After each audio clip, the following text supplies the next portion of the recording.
ونستغفره ونؤمن به ونتوكل عليه،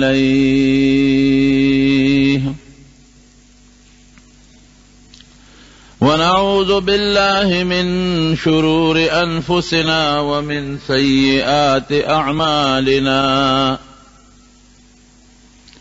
من يهده الله فلا مضل له ومن يضلله فلا هادي له، ونشهد أن لا إله إلا الله وحده لا شريك له، ونشهد أن سيدنا وحبيبنا وشفيعنا وسندنا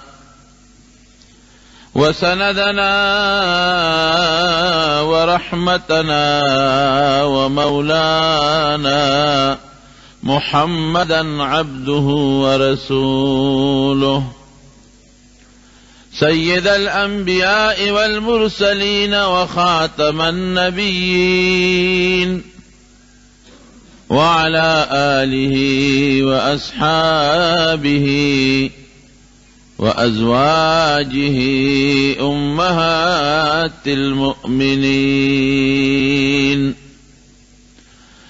أما بعد، فأعوذ بالله من الشيطان الرجيم. بسم الله الرحمن الرحيم. الحمد لله الذي أنزل على عبده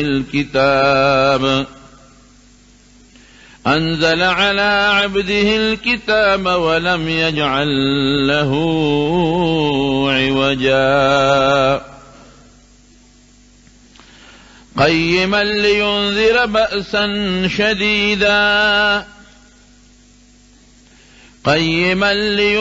بأسا شديدا من لدنه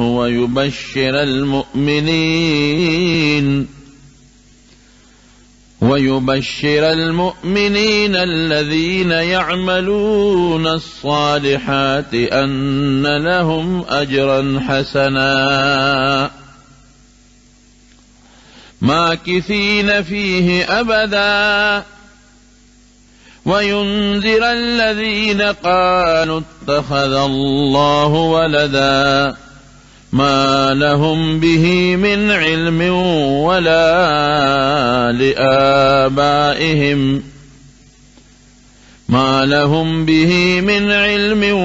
ولا لآبائهم، كبرت كلمة تخرج من أفواههم إن يقولون إلا كذبا،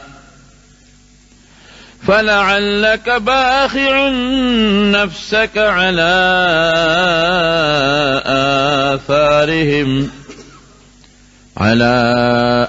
آثارهم إن لم يؤمنوا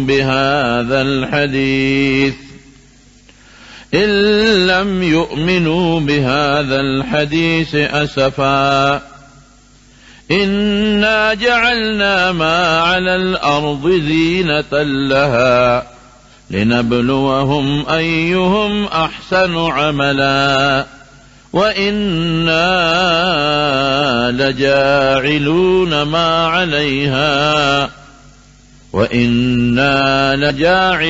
ما عليها صعيدا جرزا. أم حسبت أن أصحاب الكهف والرقيم كانوا من آياتنا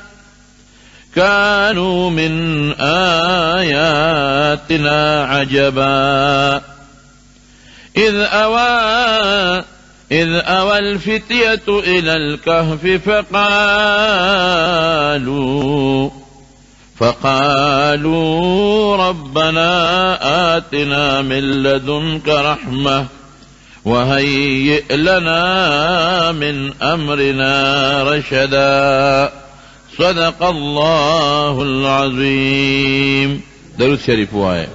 اللهم صل وسلم على سيدنا ومولانا محمد وآله وصحبه أجمعين. جناب صدر مجلس، زما عزت مندرونو، نن چې کم دلته اجتماع جوړه شوې ده، دا د قرآن شریف د ترجمې او د تفسیر په سلسله کې ده، او زمونږ محترم رو جناب حضرت مولانا حافظ حسین علی جان صاحب د قرآن شریف ترجمه شروع کړې ده، او دا سورت اسراء اختتام ته رسول ده.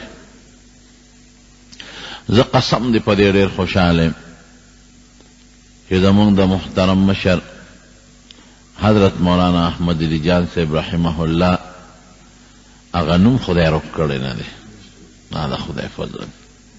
ستاسو دپاره او د ده د خاندان دپاره به ډېر لوی شرم و چې د هغه په ګدی بل څوک ناست وي او د هغه په مسله بل څوک ناست وي. دا به ستاسو دپاره هم ښه خبره نه وه او د هغه دپاره به هم ښه خبره نه وه، د هغه د خاندان دپاره. نو دا شکر دی چې د هغه د هغه دین او د هغه د هغه وعظ او د نصیحت هغه ګدی خدای د هغه د کور نه بار نه کړه، او پروردگار د هغه بچی عالم او حافظ خدای پاک ته د قرآن خدمت هم ولي او د دغه دینی مدرسې خدمت هم ته خدای خلي. دا ډېر لوی د خدای فضل دی. ټول وایي الحمدلله. د دې صورت متعلق نور بیان به درته مولانا صاحب کوي، خو زه یو دوه درې خبرې درته ذکر کوم. یو دا دی چې د دې صورت څه فضیلت دی، او دویم د دې شان نزول څه دی، او دریم په دې صورت کې یو ضروري غوندې یو ناشنا واقع ذکر شوې ده، د هغې مختصر بیان به درته وکړم. د دې صورت فضیلت دا دی، په مسلم شریف کې او په ابو داود شریف کې یو حدیث دی. نبی کریم صلی الله علیه وسلم فرمای چې څوک د دې صورت لومبي لس آیتونه یاد کړي، لومبي لاس، نو پروردگار به دله یو رڼا پیدا کړي او د دجال د فتنې نه به خدای محفوظ ساتي. د دجال هغه فتنه ده چې حضور پاک فرمای ما من نبی الا قد انذر قومه، یو پیغمبر داسې نه دی تیر شوی چې خپل قوم یې نه یارولی. د چانه؟ من المسیح الدجال، د مسیح دجال نه. بچې که دا فوټو نو باسې خبر اسې بندوی وازم. د مسیح الدجال نه یو پیغمبر داسې نه دی تیر شوی چې خپل قوم یې نه یارولی. حضور پاک فرمایي بی یو پیغمبر داسې خبره نه ده کړې کم چې درته زه وایم، دا نه دی ویلی. او هغه دا دی چې دی به په یوه سترګه ړوند دی ړوند. چې دا مه کوه خفه نه شي، هسې اواز بندوه، په سترګه ښی سترګه به ړوند دی ړوند. دا وایي بل پیغمبر یې نښه نه ده ښولی، او زه درته دا نښه ښیم. نو دا لس آیتونه چې څوک یاد کړي دومره زیات شی نه دی، نو خدای به د دغې فتنې نه محفوظ وساتي. یوه. بل یو حدیث پاک کې راځي، حضور پاک فرمایي چې د جمعې په ورځ څوک د دې صورت کهف تلاوت کوي، د جمعې په ورځ دله به خدای په دنیا کې یو رڼا پیدا کړي. هغه رڼا د زړه د هدایت رڼا ده، او د قیامت پر ورځ به هم دله خدای یو نور پیدا کړي. او په خپله حضور پاک فرمایي هغه نور رڼا به د ځمکې نه د اسمانه پورې داسې نور به خدای پیدا کړي، او د دجال د فتنې نه به هم خدای وساتي. او بل عجیبه نکته ده، وی د تیرې جمعې نه د دغې جمعې پورې ګناهونه به مو ته خدای معاف کړي. او فرمایي حضور پاک وی د اتو ورځو د هرې ورځې د فتنې نه به خدای پاک وساتي. فتنه یو عام لفظ د مصیبت شو، عذاب شو، بیماری شو، د بچی فتنه، د مال فتنه، د عزت فتنه، د دې نه به خدای محفوظ وساتي. نو ټول مسلمانان د دې صورت تلاوت د جمعې پر ورځ کوي. د جمعې پر ورځ د دې تلاوت دا ثابت شو. د دې صورت شان نزول څه دی؟ نو چې کله حضور پاک د نبوت دعوا وکړه د پیغمبر، نو مکی مشرکانو سره مقابله راله او قسم دی داسې مقابله راله چې زه تاسو ته د هغې بیان نشم کولی. ډېر سخت دور راغی، سخت دور. چا به د حضور پاک په مخامخ ورته مخې ته ودرېدل او کنځل به یې کول، چا ورته په لارو کې غنی اچوله، او بعضې سپېره پکې داسې و چې د حضور پاک په ملا مبارکې به پیروان اچو، د سارو پیروان، او بعضې بدبخته ده چې حضور پاک به د ګریوان نه ونیوه، او بعضې بدبخته ده چې نبی علیه السلام له بیمارۍ کې څادر واچو، هغې له به یې ول ورکړه. دومره ظلمونه. تر دې حده پورې یو بدبخته کافر دی چې دې درته ذکر کوم، عقبه ابن ابي معیط، دا ډېر سپیرو، دا دومره سپیرو چې کله ابو جهل ده وی چې څوک به لاړ شي فلانکې قصاب خانې ته چې یو د وینو ډک د سوټو ډک یو پیروان راوړي او د نبی علیه السلام په دې ملی ورغورځوي، دې سپیر هغه کار کړی دی. نمبر 1. دویم دې سپیر هغه کړی دی چې حضور پاک کې دې ګریوان ته څادر اچولی دی. او دریم یو خطرناک کار یې کړی دی. یو ځل دې راغی نبی علیه السلام ته کېناست، لږ قرآن یې واورېد، په هغې حضور پاک خوشحاله شو که دا سپیره خدای مسلمان. نو یو بل کافر په مکه کې ابی ابن خلف د ده او د هغه تعلقاتو هم ډېر سپیره.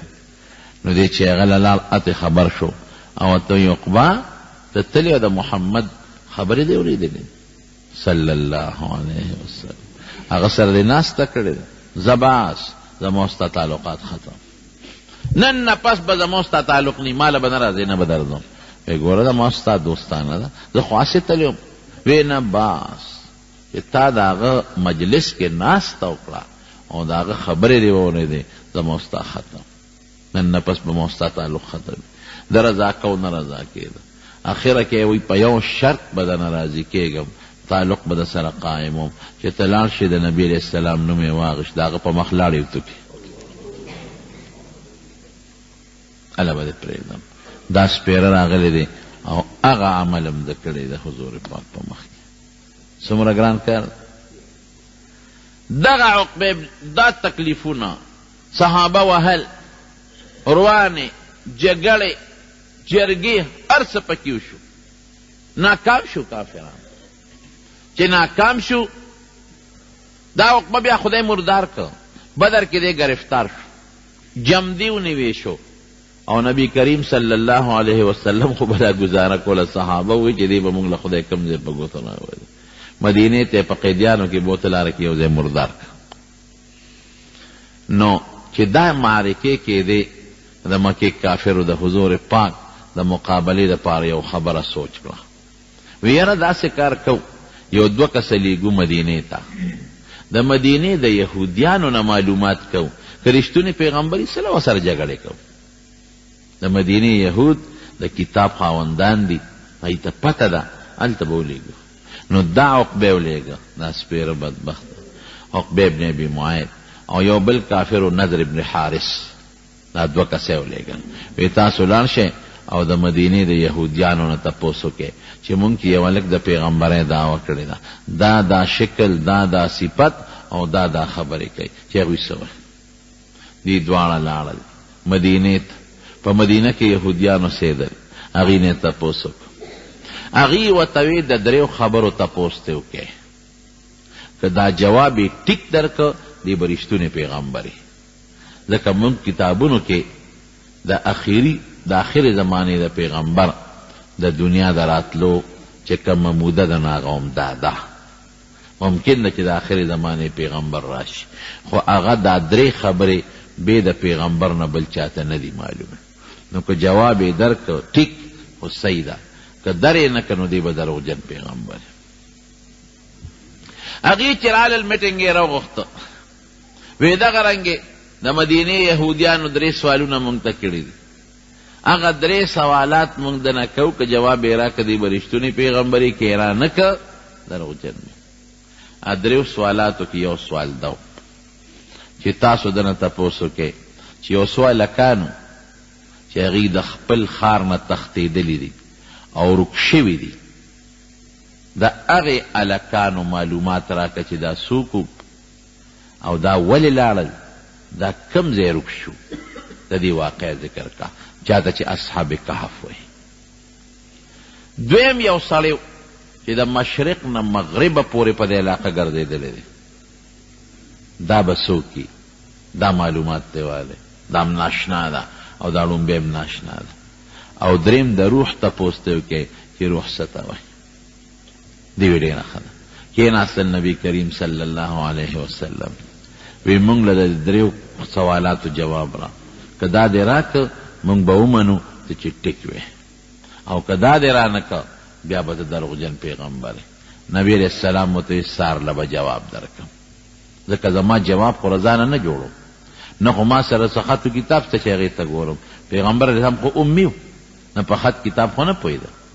نو زه به د وحی انتظار وکړم، الله نه به وغواړم ماله به الله جواب راکړي، نو سار به دله جواب درکوم.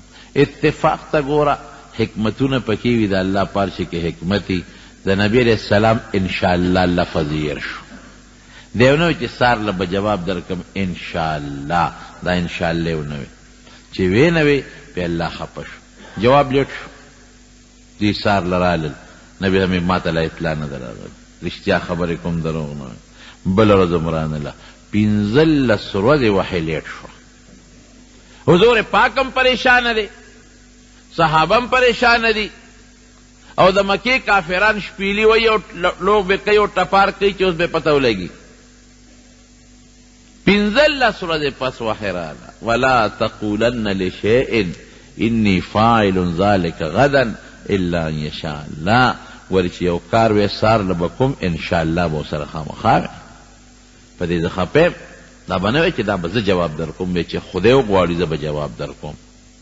نو بیا دا 3 واړه جوابونه وله ورکړل. د روح جواب مو شو، یسألونک عن الروح قل الروح من امر ربی. او دا هغې پیغمبر واقعا بیان شوه چې د هغې سړي واقعا بیان شوه چې کم د مشرق نه مغربه پورې سفر کړی دی، سکندر ذوالقرنین. او دریم د دې صورت سره چې کم تعلق دی، هغه هلکان چې هغوی د خپل ښار نه وتي او څه شو، نو د هغې واقعا بیان شو. نو دې صورت کې رب العالمین هغه واقع ذکر کړي، او زه بیا راته مختصرا ویم. دا یو زمانه کې د حضرت اختلاف پکې شته. ګورئ قرآن شریف تاریخي قصه ګورئ نه ذکر کړي، په دې ځان پوه کړي. صرف یو واقعه قرآن شریف تفصیلی ذکر کړې ده چې هغه د حضرت یوسف علیه السلام واقعه ده، او باقی تفصیلی نه ذکر کړي. یو حصه یو ځای ذکر کړي، بله حصه بل ځای ذکر کړي، مخکې حصه رستو ذکر کړي، رستو حصه مخکې ذکر کړي، چې څوک دا ونه وایي چې قرآن شریف د قصو کتاب دی. دا واقعات صرف دې دپاره ذکر کوي. قرآن شریف کې الله وایي د عبرت دپاره واقعه دی، لذکر یو عالم واقع ذکر کړي، دې دپاره ذکر کړي چې خلک د واقع نه خلک ډېر زر عبرت علي، واقع ته خلک پوره توجه هم ورکوي، هسې عامو خبرو ته څوک توجه نه ورکوي. نو نبی کریم صلی الله علیه وسلم ته په دې صورت کې الله د هغې اصحاب کهفو هغه ذکر کړی دی، او هغه واقع هم داسې ذکر کړی دی چې تفصیلي نه ده. بیا علماو پکې څه خبرې اترې کړې دي.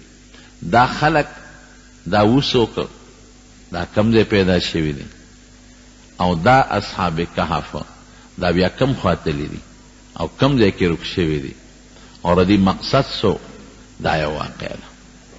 نورونو د عیسی علیه السلام نه پس ګورې اختلاف پکې شته. د عیسی علیه السلام نه پس 2.5 کاله پس دا هلکان په یو وطن کې په یو ځای کې پیدا شوي دي. کم بادشاه چې په هغه علاقه کې و، د هغې بادشاه نوم دقیانوس و. دقیانوس بادشاه د هغې بادشاه په زمانه کې دا هلکان پیدا شوي دي او دا هلکان شهزادګان دو چې د مختلفو علاقو د گورنرانو بچي و د وزیرانو بچي و او دا هلکان ډېر په ناز و نعمت کې لوی شوي ځکه د بادشاه زوی چې لویږي هغه خو نه کار کړي نه قصب کړي نه لاسونو کې د کار سره بلی دي نه خپې د کار سره بلی دي وجودونه نازک مزاج هلکانو او د خپل وزیر یا د گورنر د دغې خلکو بچي و زمانه د دقیانوس وه او د عیسی علیه السلام نه 250 کاله پس دا واقعه وه دقیانوس بادشاه دی مشرک بادشاه دی او کم خار سره چې د دوی تعلق او کم علاقه د هغې نوم افسوس په سین سره مخکې سین دی وروسته سین بادشاه مشرک و شرک به کو او بادشاه ته به خلکو سجدې لګولې کم سړی چې به دربار ته راغی د لومبې به یې بادشاه ته سجده ولګول او بوتان یې جوړ کړي غټ غټ بوتان په چوکونو کې بوتان لګولي غټو غټو شاهراګانو کې جوړ لګولي او په خپلو محلاتو کې لګولي بوتان او ځای په ځای بوتان خواره کړي او کورونو کې حجرو کې خلکو سره بوتانو د دغه بوتانو سجدې به کول عبادت به کو یو میلې له به دوی تل په کال کې هغه میله کې به د دنیا خلک شریکېدل هغې کې به نیزهبازي کېده بادشاه په خپل تخت باندې ناست و نیزهبازي به کېده او چا به په دې میلو کې خپلې لوبې ټوقې کوي لکه که ستاسو خیالي نو اوس هم په دې چترال کې یو میله لګي اکثر صدر پاکستان هم ولګي پولو ورته وایي که څه ورته وایي پولو ګراونډ او په دې سونو باندې هغه خپل کرتبونه کوي او د دنیا خلک هغه تماشې او هغه میلې لګي یا مثلا په 23 مارچ باندې او یا مثلا په دې بعضې 14 اګست باندې چې دا فوجي میلې لګي او د ټینکونو د دې مظاهرې پکې خلک تماشې لګي دقه رنګې به دې بادشاه یو میله لګېدل هغې کې به هغه فوجي تربیتونه هم کېدل د هغه زمانې چې څه فوجي تربیتونو اسونه به هم پکې خلکو زغلول بادشاه به وزیران به او دا دنیا به راغونډه وه دقسې یو میله لګېدلې ده بادشاه دی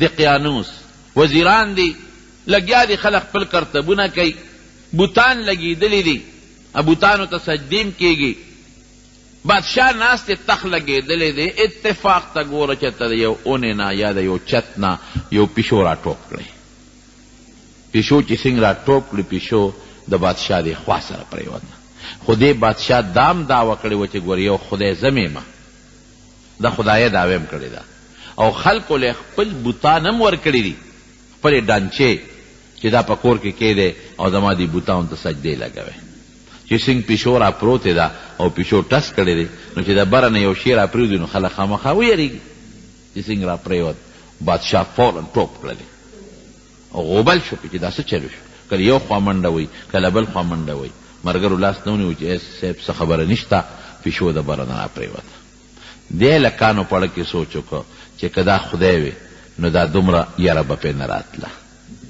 په خدای خو یره نه راځي د خو دومره یره و د واغېشته زه به ترې تعبیر وکړم کتابونو کې نشته زه به ده وویم چې که پرتوګ یې چوکت نو ممکن ده چې ټول به لړی دي فرعون سره هم دا چل شوی فرعون ته چې کله موسی علیه السلام مار پرېښوده که نه نو دومره دستونه یې کړي چې ټول پرتوګ او غار سې میدان یې ټول لړلی نو خدای العیاذ بالله ده چې دا خبرې مې رایادې شي زه ډېر خوشحاله شم زم شکر دی چې موږ د هغې ذات عبادت کوو چې هغه له نه یره شته نه پلیتي شته او نه پکې خراب صفت شته شکر دی د خشته او ښکلي صفتونو مالک دی او زموږ خالق او مالک دې هلکانو سوچ وکړه چې دا څنګه خدای دی یو پیشو ټس سره دومره یوره یری چې کرسی نه ټوپونه ووات تخت نه ټوپونه ووات او خلکو رونیوه خدای خو داسې نشي کېدی خو بادشاه دومره زورور دی پولیس فوج ور سره دومره دی چې څوک غږ نشي کولی نو یو هلک دی شهزادګانو کې پاسېد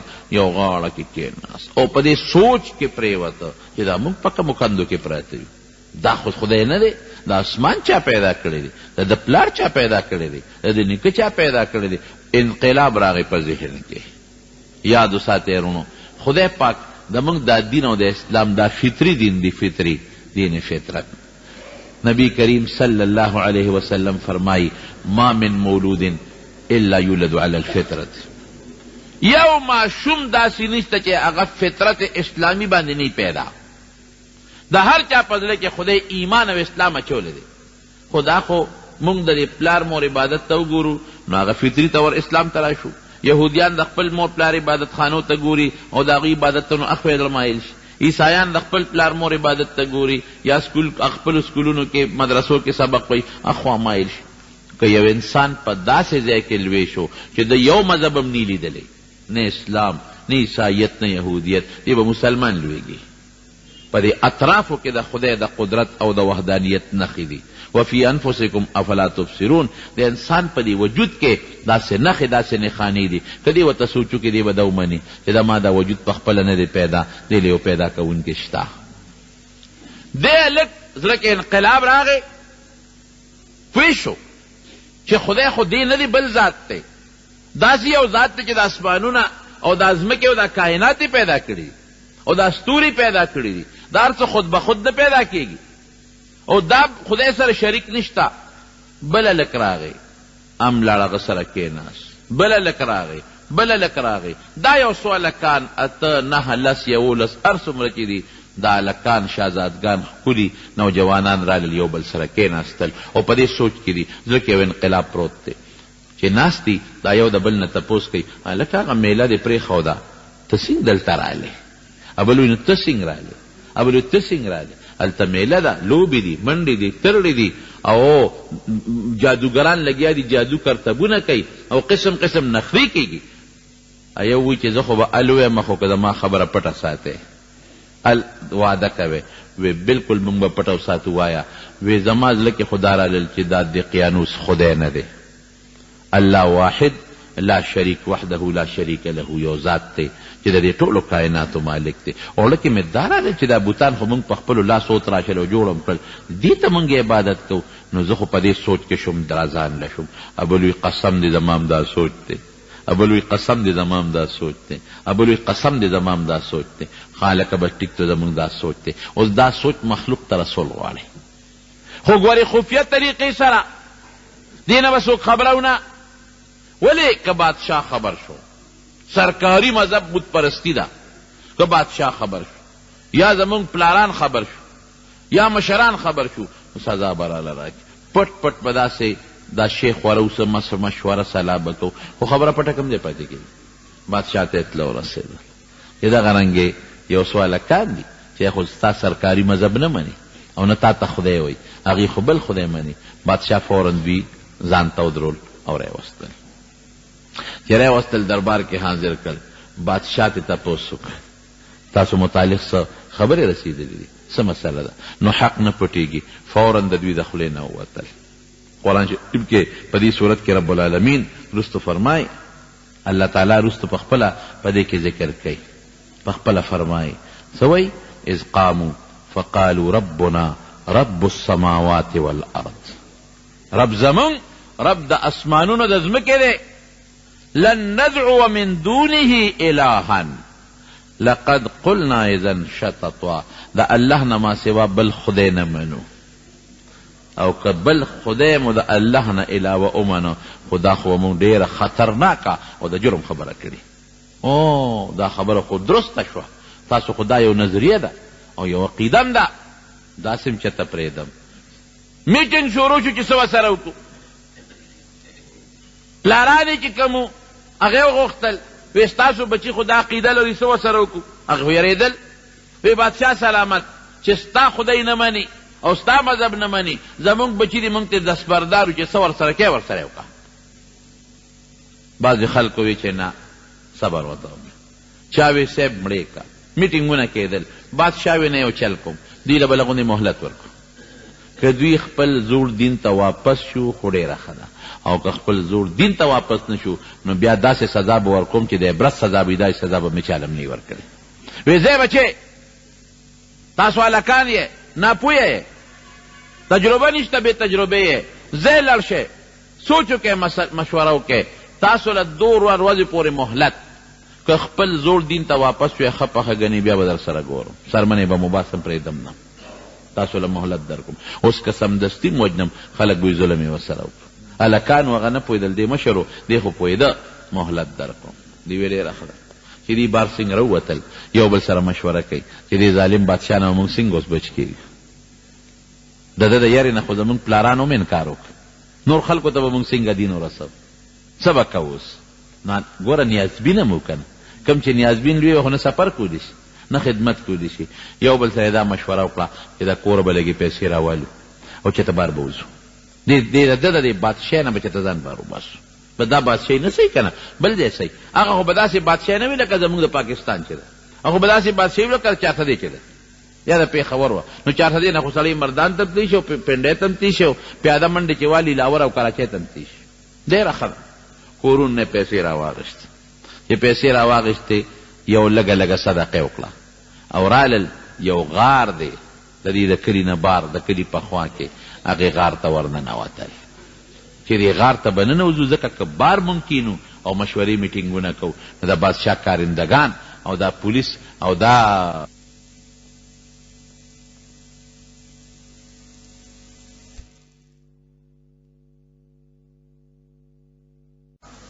او خلک هم داسې خلکو ته نیغ نیغ ګوري که نه چې لکه دا هغه هلکان دي، دا هغه چې نوې مذهبې دی، دا هغه دي چې بادشاه مهلت ورکړی دی. نو یو کس یې ولېږه، نو هغه څه چلو که ځان سره کور نه هغه خپلې جامې چې کومې د شهزادګانو جامې دي هغه بدلې کړلې او نورې زړې جامې هم راغشتې وې. نو دا هغه زړې جامې واغېستې چې ته لاړ شه لږ خوراک راوړه، خوراک به مو خورو، مشوره به مو کوو، لاړ څه خوراک یې هم راوړه. کېناستل مشوره کوي چې مشوره دې څنګه کوي. دې مشورې دوران کې ماښام شو، چې ماښام شو ستړي شو، په هغه غار کې ډډه وواله، چې ډډه یې وواله خدای پې خوب راوست، اوده شو. قرآن شریف کې الله فرمایي فضربنا على آذانهم فضربنا على آذانهم في الكهف سنين عددا. الله په دې غار کې اوده کړل څونه عمر. قرآن شریف کې الله وایي 300 کاله 9 کاله د پاسه 300 په دې غار کې اوده دي. دا د خدای لوی قدرت.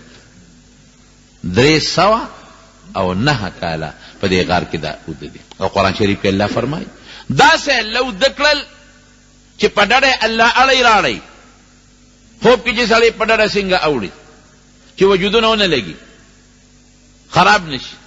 غارم په داسې طریقه دی قرآن شریف کې الله فرمایي چې نور راځي نو د نور هغه حرارت او شعاع وردننه کېږي، او چې بیا کله نور پریوځي نو بیا شعاع وردننه کېږي، پوره نور هم نه وردننه کېږي چې د ګرمۍ د لاسه خراب شي وجودونه.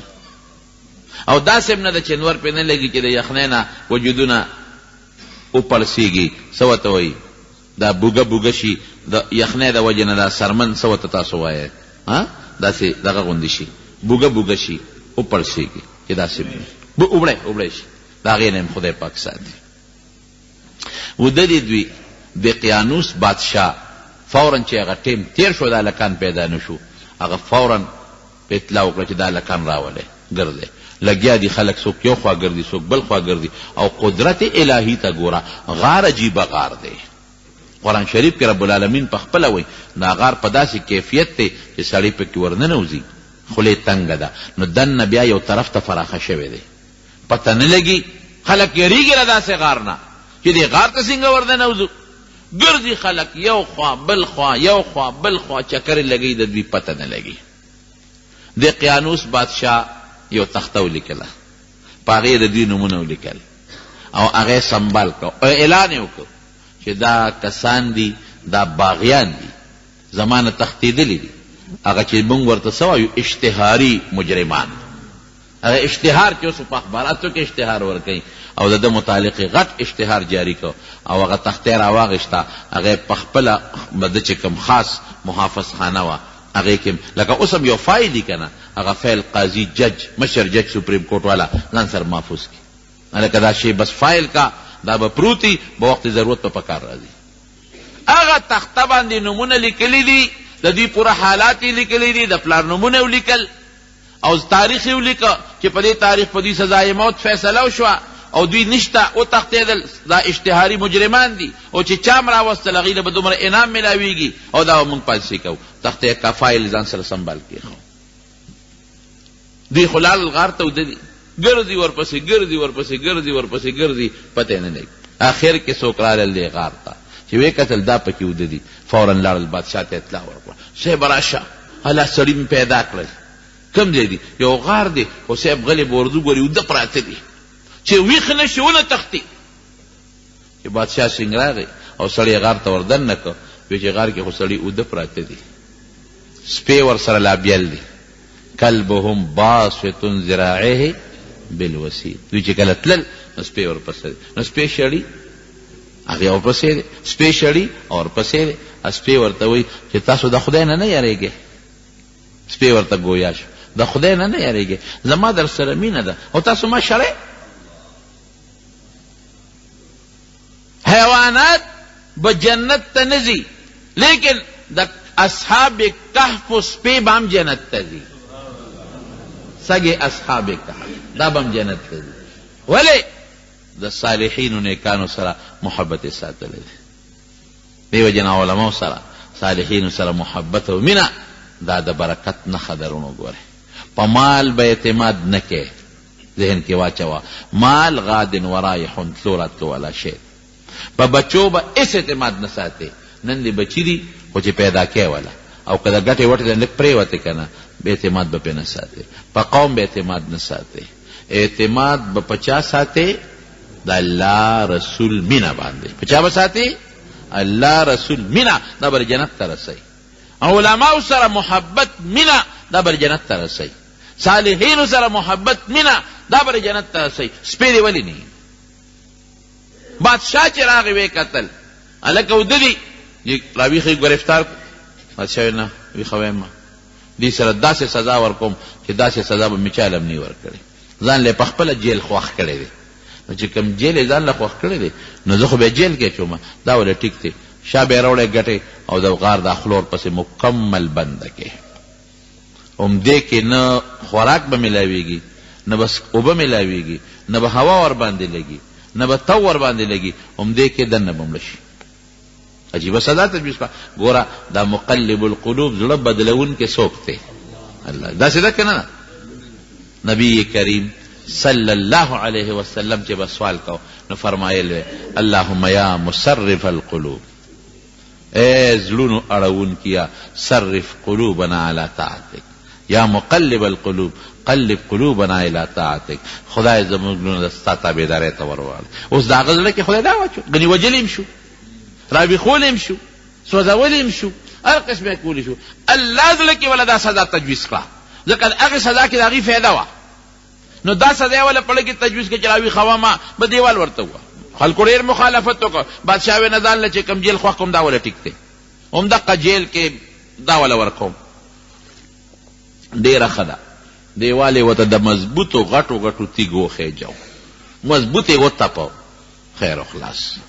بادشاه لاړ، سړي څوکیداران مقرر کړل چې دا دیوال کله کله ګوره بار تېرو، اگر چې د راوتو هېڅ امکان نشته، دومره غټې تیږې څوک لرې کولی نه شي. او بیا بادشاه چې کوم آبادي کوي، تاسو وینئ که نه د شاهي مسجد دا دیوالونه چې والي شوي دي، شاهي قلعې والا دیوالونه چې والي شوي دي، دا څوک نړولی شي؟ د قیانوس بادشاه زمانه رو رو تیریږي تیریږي تیریږي تیریږي، هم خدای مړ که، ورپسې بل بادشاه هم راغی مړ شو، بل هم 300 کاله تیر شو. ورو ورو پروردګار داسې خلک پیدا کړل چې هغه صالحان او نیکان شو. دا دورونه تیریږي، کله د باطل غلبه وي، اخر کې د حق غلبه راځي. بیا د باطل غلبه ورپسې د چا غلبه وي؟ د حق غلبه. لکه زمونږ دې وطن ته وګورئ، زمونږ په دې وطن د بت پرستۍ یو زمانه تېره شوې ده. داسې ده که نه ده؟ کم یو غونډی چې ګوري بوتان پکې راخېږي. د دې اوتمانزو دا بار غونډی وګورئ، د رزړو دا وګورئ، تورنګزو کې دا غونډی وګورئ، دغه کې وګورئ، دا څه ورته ویلې کېږي، تخبی کې وګورئ، دا چې څومره غونډیان دي کې بوتان راخېږي. دا بت پرست تېر شوي دي. او ګوتم بد بعضې بوتان پکې راخېږي. معلومیږي دا چې د هغه ګوتم بد والا خلک هم دلته کې تېر شوي دي. لیکن دور پې پروردګار د اسلام راوست، او پښتون هغه قوم دی چې رب العالمین مکمل اول نه اخره پورې خدای پاک د صحابو په وجه صحابه دلته راغلي دي، پروردګار دا ټول خدای مسلمانان کړي. یو دور راغی دقه رنګې د قیانوس د زمانې نه پس خدای یو دور راوسته، چې دور راوست خدای خلق ښه کړل. بوتانو نه سجدې ختم شوې او خلق ښه شو، نیکان شو. یو بادشاہ راغی، یو صالح او نیک بادشاہ، نوم یې تورتوس دی. تورتوس بادشاہ راغی. هغه بادشاہ راغی، د دې بادشاہ زمانه کې خلق نیکان دي او د عیسی علیه السلام دور دی، او دا هغه زمانه ده چې عیسی علیه السلام خدای پاک جم دی بیا اسمان ته جوړی دی. د عیسی علیه السلام د وینا مطابق څوک ښه عبادت کوي او څوک عیسی علیه السلام ته خدای زویم وایي، داسې هم پکې شته. خو بت پرستي ختمه شوې ده، رو خلق نیکان بت پرستي خو چې دا تورتوس بادشاہ راغی نو دغه زمانه کې بیا بعضې خلکو رو هغه د کفر خبرې بیا رو رالی، دور بیا رو نږدې کېږي. حالانکه دې ته زمانه رسېدلې ده چې ښار مکمل بدل شوی دی. ښار کې جوماتونه جوړ شوي دي، ګرجې جوړې شوي دي، د ښار په دروازو باندې لا اله الا الله عیسی روح الله لیکلی شوی دی. هر څه بدل شوی دی، بوتان مات شوي دي. خو دا بادشاه چې دا تورتوس بادشاه راغی دې وخت کې بعضې خلکو دا عقیده رو خوره شوه چې یاره دا خلک به څنګه واپس جمدي کېږي. یو دل چې یو سړی مړ شو او خور یې شو، دې به څنګه واپس جمدي کېږي؟ دا غلطه خبره ده، واپس جون نشته. رو دا نظریه خوره شوه او د بادشاه چې کوم خواص دي پارلیمنت والا، زه به تعبیر وکم، دې خلکو ته خبره ورسېدله، څوک یو خوا شو څوک بل خوا. چاوی واپس جمدی کېدل شته، چاوی واپس جمدی کېدل نشته. بادشاہ پریشان دی. بادشاہ کتابونه لیکي، زړې جامې واغوستې، سر سر ترک، خپیب لخپې شو او پروردګار ته درخواستونه شروع کړل چې یا الله یو نښه داسې مونږ ته ښکاره کا، او دا داسې وخت چې نه پیغمبر شته او نه د پیغمبر صحیح تابعدار شته، نه د پیغمبر تعلیمات شته، ختم شوي دي، جاهلیت رو خورېږي. بیا پروردګاره داسې یو نښه مونږ ته ښکاره کا چې د هغې نه دا خبره معلومه شي چې یاره بعث بعد الموت، د مرګ نه پس جمدي کېدل دا حق او ثابت دی. زاری کوي الله ته، زاری کوي. دې خو الله څه چل کړی دی، هغه دیوال خدای غورځولی دی. زمانه خو پکې 300 کاله تېره شوه. وازدادوا 9 فلبثوا في كهفهم 300 وازدادوا 9 309 سال دیوالم پرېوتی دی، خو دوی دننه اوده پراته دي. خدای پاک حفاظت کوي. الله چې حفاظت ته چا کوي هغه څوک خرابولی شي؟ نشي خرابولی. پروردګار لګیا د حفاظت کوي، هېڅوک هم نه ورځي. دې خواته دوی را پاسېدل، د خوب نه راویښ شو. هلته بادشاه خدای ته زاري کوي چې د خوب نه راویښ شو څنګه؟ ویې کتل نو څه خوراک یې خوړلی او سیده سر ته پروت و. چې ویې کتل خوراک هم روغ پروت دی، 300 سال کې خوراک روغ پروت دی. زه به بل مثال هم درکم، دا عزیر علیه السلام مخکې قرآن شریف کې ذکر شوی دی.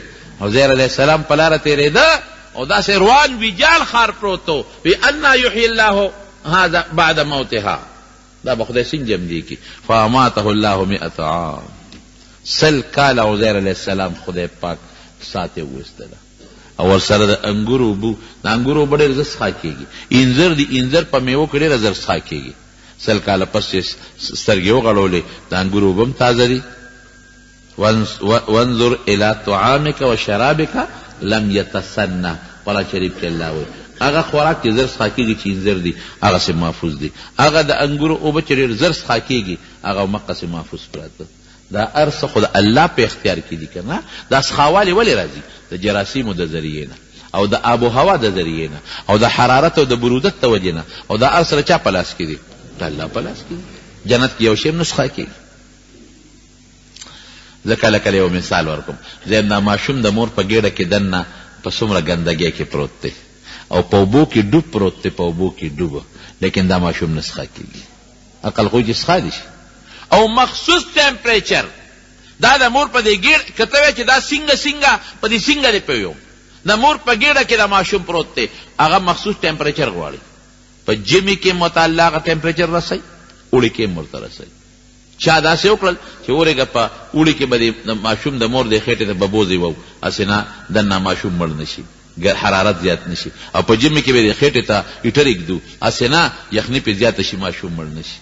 او هغه مخصوص اکسیجن او ته خدای رسوي، او هغه غلط ګیس اته خدای وباسي، کاربن ډای اکساید. ماشوم خوراک ته هغې ته خامخا رسېږي. نه دغه ځای کې وجود دقسې خاموش پروت دی، نوکان جوړېږي ویخته جوړیږي په سر باندې اډوکې جوړیږي او په اوبو کې ډوب پروت دی ماشوم او جمدی پروت دی. کم خدای چې دا کار کوي دا الکان په دا 300 کاله ساتلی شي که نه شي ساتلی؟ یو قادیانی و زمونږ یو عالم سره بحث و مناظره وه. نو دا قادیانان دا نه مني چې عیسی علیه السلام بره په اسمان کې دی. دی میرزا غلام محمد قادیانی ته مسیح وایي. وی تاسو خو وایئ چې عیسی علیه السلام بره په اسمان کې دی. وی ستاسو خو دا عقیده ده چې په اسمان کې نه بول شته واړه او نه لوی. بالکل. وی دا عیسی علیه السلام هلته اودس ماتې کوم ځای کوي؟ نه مولانا صاحب ورته وایي وی د مور ګېډه کې څو میاشتې تېرې کړې دي؟ وی 9 میاشتې. وی مور ګېډه کې د غول کم ځای کول؟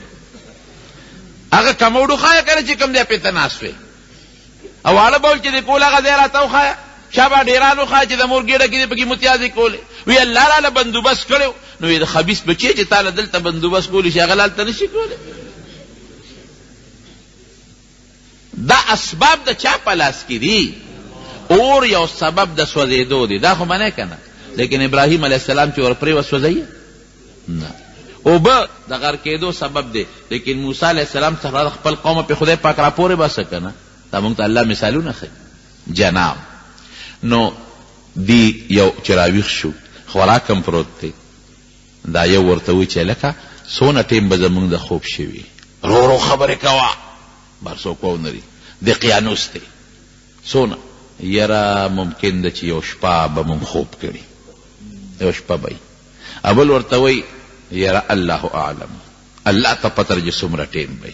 قرآن شریف کې الله وایي یو وایي چې یو شپه، بل وایي الله ته پته ده. دا دویم ټیک وایي چې الله ته پته ده. د یو ته وایي داسې کار وکړه جامې دې بدلې کړه، دا زړې جامې واچوه او خفیه پټ لاړ شه ښار ته. د قیانوس او د هغه پوج پولیس څوک در باندې خبر نشي او طعام به راوړې، خو ایهم اسکا طعام، پاکیزه طعام، حلال حرام خوراک را پسې راونړی. هلکه څوک ونه ویني جامې بدلې کړه، بیس بدل کې جامې بدلې کړه، پټ غوندې وځه. ډېره ښه جامې بدلې کړې او دا یو کس تاسو هلکه دلته بار رونه دی، ښه خبرې هم په زور ونه کې غلې غوندې ووته چې ووت داسې پټ پټ ځي، پټ پټ ځي، په ښار ورننوځي. او 300 کاله 9 که د پاسه قار نقشه خو بدل که د ټول چې په یو دروازه څنګه د ښار ورغی، د دې ښارونو به دروازې وي لکه څنګه چې زموږ د پېښور په خوا دروازې وي. ما اورېدلي چې دا دروازې به د شپې ماښام بندولې او سهار به یې کلاول. چې په دروازې ته وکتل بره یې لیکلي لا اله الا الله عیسی روح الله. هلکه دا څنګه چل دی؟ دې دروازه باندې خو بوت ولاړو، دا خو بوت نشته، داسې دي غلې غوندې لار مې جوړ خطا کړې ده. بلې دروازې له ورغی چې ویې کتل په هغې لا اله الا الله لیکلې شوي دي. هلکه دا خو زمونږ همغه ښار دی که نه؟ یو خوا بل خوا ګوري، بل ښار به نو بل خو نشته. اوس هر چا ته خو خپله علاقه معلومه ده. څه څه مسله ده؟ زه جوړ خوب وینم. دا بالکل تفسیر مظهري، تفسیر قرطبي او مختلفو مفسرینو لیکلي او مورخینو هم لیکلي. هلکه خدای لږ زور ورکوم چې ویښ یم کودیم. ښه ویښ یم کودیم، یاره ویښ یم، نو دا خو هغه ښار نه دی، دا څه مسله ده؟ نو په دې بله ورېږه دننه به ورشو. چې دننه ورغی اوس دې پټ پټ ورو پټ پټ کېږي، څوک مې ونه پېژني. چې ګوري هلکه دا خلک خو ټول بدل دی. هلکه دا جومات څه کوي ګرجا؟ هلته خلک خبرې کوي د عیسی علیه السلام نوم اخلي. یلکه عیسی علیه السلام دا خلک څنګه پېژني؟ ته خو چې موږ پرون تلو نو نه چې عیسی علیه السلام پېژنده، نه دلته ګرجه وه او نه دا کلمه وه او نه دا ښار داسې و. دا خو تا څه مسله ده؟ یاره داسې معلومیږي چې زما دماغ خراب شوی دی، دماغ مې کار نه کوي. خیر په دې کشمکش کې دی را کار څه چې دی ملګرو ته به دا ناشنا قصه کوم، خو چې څه ډوډۍ خولي یوسم یو دوکاندار ته ورغی. چې دوکاندار له ورغی هوټل والا نه ډوډۍ اخلي، هغه ته هغه پیسه راواغېسته، روپۍ هغه یې ورکړه، ویې دا واخله او مال ډوډۍ راکړه. هغه چې روپۍ ته وکتل، ښه خزانه دې مونتې ده که غلا دې کړې ده. روپۍ خو 300 سال مخکې والا ده که بدلې شوي دي اوس. لکه زمونږ د ایوب خان د زمانې پیسې چې اوس څوک راوباسي، ایوب خان د ده ورغه روپۍ نوټ چې اوس دې راوویسته او دوکاندار له دې ورکړه، اب په ټکه وایي چې خزانه دې مونتې ده. دا خو زړې روپۍ دي، دا خو نه چلېږي. چې ویې کتل یې لکه دا خو زړه چې ته خزانې مونتې ده، هغه بل ته خورې ده، بل ته خورې، بل هلکه دا سړي اغلا کړې ده او یا خزانه مونتې ده. سړی ګرفته، سړی کلک د مټې خزانه دې کوم ځای مونتې؟ جی خزانه مې نه ده مونتې، ماله ډوډۍ راکې اوږې ما او ماله ډوډۍ راکې. نه تا خزانه مونتر یاد اغلا کړې ده، پیسې راوباسه، زه یې ښایه ګنې بادشاه ته دې پیش کوم. یا خدایه اوس دقیانوس ته مې پیش نه کي، دا څه پیغام واورېدم. نه جي نه ما خزانه، نه دا دروغ وایي، خزانه کوم ده. او پلار که مې خبر شو، پلار مې قبر کې پروت دی، تره که مې خبر شو، رونه که مې خبر شو، وی بچې تا غلا کړې ده. دا څه په لانجه واورېدو، یو نه نیسي بلې بل نه نیسي. دیم غریب ځان ته حیران دی. څوک وایي لکه ګورې خبره پټی در نه، خزانې منتره خو حل نه وایي. څوک وایي دا نه د قصده لیونی کړی دی، دا خبرې ګډې وډې کوي چې پلار مې دی ورور مې دی او تره کم دی نوم دی ښایه پلانکې مې نوم دی پلانکې مې پلار دی پلانکې محله کې اوسېږي. روغې که لیونی پلانکې محله کې دی، پلار دی په دغه محله کې کم دی اوسېږي. دی ځان د قصده لیونی کوي. سړی یې ونیو وینیوه بویه ته او خلک هم ورپسې دي، الګوله جلوس دی چې پاګل دي، څوک یې لیونی، څوک یې خزانې منتره، څوک یې ګډې وډې وایي. سړی یې نیغ بوتلی دی او بادشاه ته تورتوس بادشاه ته ور مخامخ کړی دی. او بادشاه دغه وخت کې لګیا دی خپل رب ته لاسونه نیولي دي. الله داسې یو نښه راپېښه کړي چې زما دا قوم د مرګ نه واپس جمدي کېدل نه مني، خدای چې ویې مني. دی پې ور دننه کړه. وایي بادشاه سلامت یو غلم نیولی دی او دی اوس رپېږي چې دا خو هغه بادشاه هم نه دی، دقیانوس خدا نه دی، دا بادشاه څه شو؟ بل بادشاه د کمې راغی چې ور مخامخ یې کړ. ورته یې وایي چې ستا څه نوم دی؟ وی زما نوم دی مکسل مینا. بادشاه سوچ کې پریوت. هلکه اوس هغه فایل راوباسه، بادشاه سره خو فایل پروت دی، تخته راوباسه. تخته یې وکتله او پېښ شو. هلکه به تاسو غلی شئ، ما سره وپېژنئ. څه نوم دی؟ مکسل مینا. پلار دې څه نوم دی؟ فلانکې. د کوم کلي؟ د فلانکې کلي. بس پرېږدې د سړي ټیک وایي. وی دا هغه هلکان دي چې 309 سال مخکې روک شوي دي. دا یو پکې پیدا شو. هغه وی 309 سال مخکې نه دي، بېګا تلي یو په غار کې وده یو. بېګا خبره دې رستو ده، بېګا سره بېګا تللی دی، ټول ښار بدل دی. د کوم بادشاهي و بېګا؟ وی د دقیانوس. پته خو لګي که نه چې جنا بادشاهي کله تېره شوې ده او د هغه نه مخکې د چا بادشاهي وه. خلکو ته خو دقیانوس نه معلوم. وی ټیک وی دقیانوس بادشاهي 309 سال مخکې تېره شوې ده. ته ټیک وی. پلار دې څه نوم دی؟ پلانکې. قوم قبیله تختې راویسته، فایل راوت، فایل کې هر څه لیکلي شوي وو. دا هغه اشتهاري مجرمان دي چې 309 سال مخکې بادشاه ورپسې اشتهار کړی دی.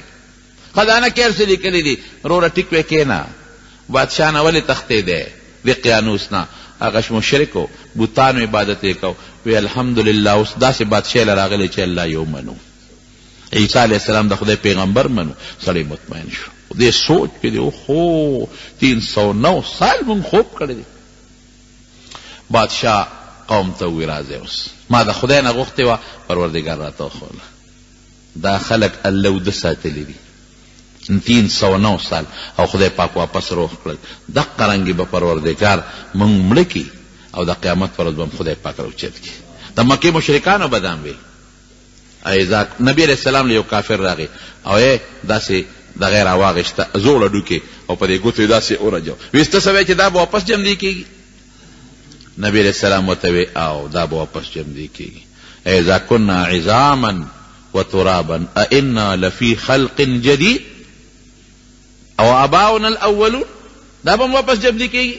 الله وی بالکل ته به هم جمدي کېږي واپس. تا دا پلار و مور به واپس جمدي کېږي چې کوم ذات د نیست نه د نش نه شته ته انسان راوستی شي او د یو نطفې نه د یو رکوټې چینجي نه خشته انسان جوړولی شي، نو چې دا کومه ډانچه چوره ده غوښه پې نشته او صرف هډوکي دي، هغې نه واپس جمدي کولی شي که نه شي جمدي کولی؟ الله په دې قادر. ځای چې ځو تماشه ووینو، د ملګري ووینو. دې ته مخکې د بادشاه وزیران ورپسې دي، غار له رالل. وی تاسو داسې وکړئ، تاسو په دې غار یکدم مور دی، ملګري به مې ویریږي. وی به چې دا خو دقیانوس راغی، زه ورځم چې لا ولې پوی کم. وی ډېره ښه ده. دی په غار وردننه شو. ملګرو ته یې وی چې یروره څونه موده به یې؟ وی یو شپه. څونه موده به یا بل وی سر وی 309 سال هم نیکبختو خوب کړی دی. اسینګه ټوله قصه یې ورته وکړه. بادشاه راغلی سره د وزیرانو او بادشاه مسلمان دی، وزیران مسلمانان دي، ګرجې جوړې دي، د الله عبادت پکې کېږي. دی راووتل، واپس راغلل. چې راووتل د ټولو سره ملاقات وشو، د بادشاه د ټولو سره ملاقات وشو او بیا دی بادشاه ته ووی چې باس دا مهرباني وکړې مونږ به راځو تاسو له خو تاسو مونږ پرېږدئ خپل غار ته دی کې مونږ 309 سال پاتې شو الله دلته په مونږ د خپلو رحمتونو انتها کړې ده دلته د الله نه یې غوښتې دا وه الله نه وی ربنا آتنا من لدنک رحمتا دغه غار ته چې کله ننوتل د الله نه دا سوال کوي ربنا آتنا من لدنک رحمتا وهیئ لنا من امرنا رشدا خدایا منگا باندې رحمت نازل کی او زمون پر لاره کې پروردگار مونږ ته سلوک هدایت او نیغه لار نصیب کی نو د مونږه دعا خدای قبول کړه مونږ به دې غار ته نو زیبم دی بیا به راځو درله هغې غار ته چې څنګه ننوتل پروردگار ته سا وایستله فورا په الله خوب راوستو او پروردگار ته سا وایستله الله مړه کړل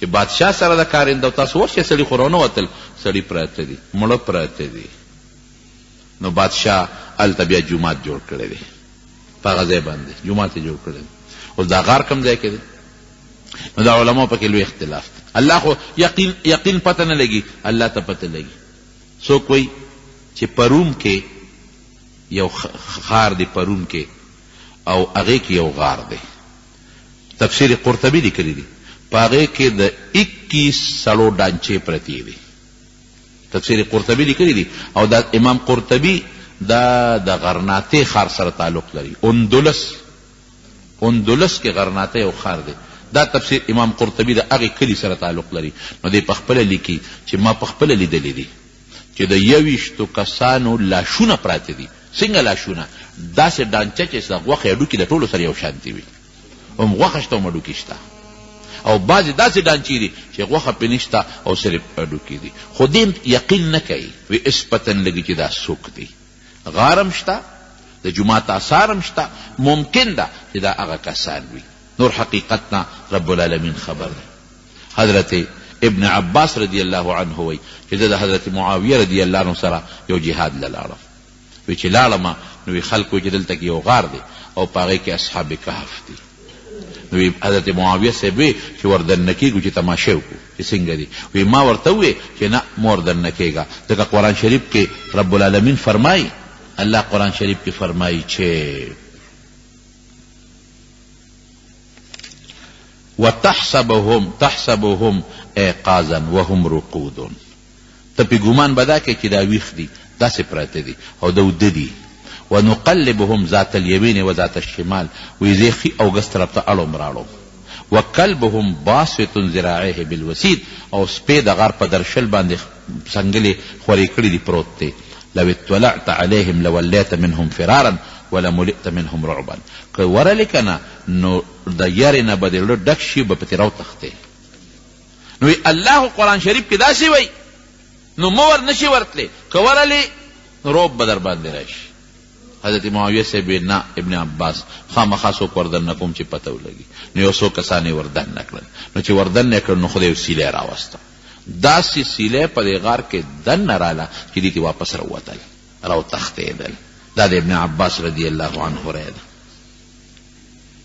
شام کې یو غار دی شام کې په هغې غار کې دننه د مړو لاشونه پراته دي او د سپي لاشه مو سره شته لیکن ما ته چې څونه پورې اندازه ده نو څونه اندازه ده نو په اردن کې د عمان سره خوا کې یو غار شته اردن کې او ما ته مخکې ویل چې یو قاري صاحب په خپله خبره وکړو زه د حسن قیرت مقابلې ته تللی وم اردن ته نو هغې غار ته زه په خپله ورغلی نو په هغه غار کې دننه لاشونه پراته دي او دا غار دوی سی دی نیم یو طرف ته دی نیم بل طرف ته دی نو په هغې کې هم څه لاشونه پراته دي او دا غار دا اردن والا مفتی شفیع صاحب رحمت الله علیه لیکلی دي چې دا په 1963 کې کودی شوې ده نو هغې کې دا پیدا شوې دی بهر کیف کوم بادشاه چې مسلمانو د هغه نوم دی دا نومونه یې عجیبه غوندې دي بیدوسیس بادشاه او د دوی نومونه چې کوم دي نو نومونو کې اختلاف شته خو معرف القرآن کې مفتی شفیع صاحب لیکلی دي مکسلمینا یملیخا مرتونس سنونس ستارینونس او زونواس او کیس توتویونس دا نومونه مفتی شفیع صاحب رحمت الله علیه ما ته نه یادېدل ځکه مې تاسو ته دغه دا نمونه هغه لیکلي دوی شمار الله ته معلوم دی د شمار ذکر نشته خو دا مفتی شفیع صاحب چې کوم لیکلي دي نو د دې نه دا معلومیږي چې دا د 7 کسانو نمونه لیکلي دي چا د 7 لیکلي دي چا 9 کسانو نمونه دي قرآن شریف کې الله وایي الله اعلم بعدتهم قرآن شریف کې الله وایي چې د الله د دوی په شمیر باندې خبر دی چې دا څومره دي او څومره نه دي نو دا واقعه ده چې الله تعالی په دې صورت کې د نبی کریم صلی الله علیه وسلم د مبارک خولې نه هغې ته بیان کړه او دویمه واقعه ورته د دغه بیان کړه دویمه واقعه ورته د دغه بیان کړه ذوالقرنین او درېمې ورته د روح متعلق جواب ورکړه لیکن هغه سپیرو بیا هم هغې د پاسه انکار وکړه سپیره خلک بیا هم سپیره وي بهر کیف ته خو ما وخت ختم دی تقریبا حافظ صاحب چې دی زمونږ مولانا حسین علی جان صاحب د ده مونږ سره محبت دی د له خدای ډېر ښکلی علم ورکړی دی او تاسو ته ترجمه کوي او مونږ سره مینه ده نو کله کله په دې ثواب کې مونږ هم دې شریکوي او تاسو هم شریکوي زه خو ډېر خوشحاله شوم چې دومره ګڼ تعداد کې تاسو کېناستلې